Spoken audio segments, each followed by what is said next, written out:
નમસ્કાર, હું Rinku Prajapati public Indian ન્યૂઝમાં આપનું સ્વાગત કરું છું। શરૂઆત કરીએ આજના સમાચારની। હવે આણંદમાં સ્માર્ટ મીટર સામે વિરોધ, ગ્રાહકો ફરી વળતા વીજ ટીમ પરત ફરી।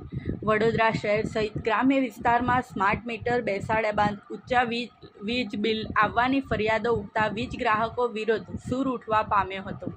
ત્યારે આણંદ લોટિયા ભાગોળ વિસ્તારમાં જીસનગર, ગાયત્રીનગર અને શિવશક્તિ સોસાયટીઓમાં સ્માર્ટ મીટર બેસાડવા માટે ગયેલી MGVCLની ટીમ સામે વિરોધ નોંધાવતા ટીમો પરત ફરવાનો વખત આવ્યો હતો। આખરે વીજ તંત્રમાં સ્માર્ટ મીટર બેસાડવા માટે તપાસનો વિષય પણ બની ગયો છે। આણંદ શહેરમાં જીટોડિયા રોડ, ગોપી ટોકીઝ રોડ સહિત અન્ય વિસ્તારમાં સ્માર્ટ મીટર બેસાડવા માટે વીજ તંત્ર દ્વારા પ્રથમ તબક્કામાં સર્વે કરીને 3400 ઘરોમાં સ્માર્ટ મીટર બેસાડવાની કામગીરી શરૂ કરવામાં આવી હતી।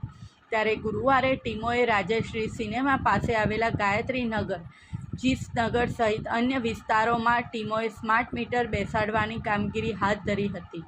પરંતુ વડોદરામાં સ્માર્ટ મીટર બેસાડવા મુદ્દે વિરોધના સૂર ઉઠવા પામ્યા હોવાથી આણંદ શહેરમાં સ્માર્ટ મીટર નહીં બેસાડવા મુદ્દે વીજ ધારકોની ટીમો વચ્ચે ઉગ્ર બોલાચાલી થઈ હતી, જેના પગલે વીજ